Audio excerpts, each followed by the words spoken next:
It turns out that the 2020 census vastly overcounted the population of certain states, mostly Democratic, and meaningfully undercounted it in others, mostly Republican. The errors were not small. They cost additional congressional seats for states like Florida and Texas, and gave New York one more seat than its real population warranted. After every census, the Bureau conducts what is called the Post-Enumeration Survey, the PES. This time, the survey involved 161 households. Obviously, such a sampling isn't pristinely precise, but it does give a pretty accurate assessment of how well the overall counting went. For instance, the PES found there are no meaningful discrepancies in the 2010 census.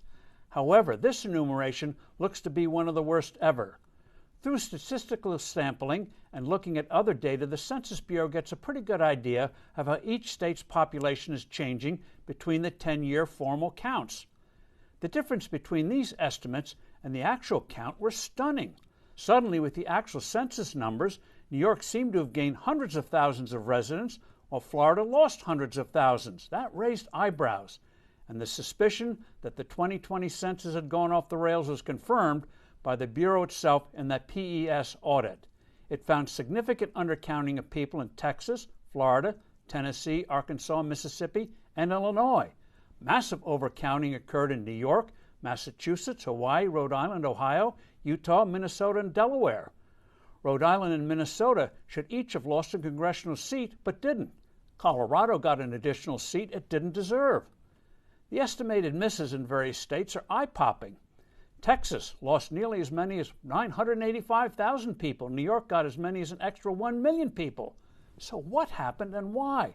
And why isn't there a ruckus for something so important that involves redistribution of congressional seats, the redrawing of congressional and state legislative districts, and the formulas for distributing literally hundreds of billions of federal dollars? The Census Bureau itself says some of its workers mistakenly filed duplicate forms. COVID fears had some people refusing to respond when census takers knocked on their doors.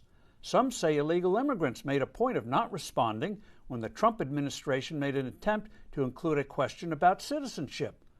But COVID fears had over 200 million people filling out surveys online.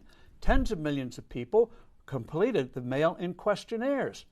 It appears that the highest error rate came with the 15 million people who weren't actually counted. That is, no one is at home, so the surveyor might ask the landlord or a neighbor, or in many cases, the census taker just guesses how many people live there. The whole thing deserves a thorough, nonpartisan examination. After all, 2030 will come sooner than we think.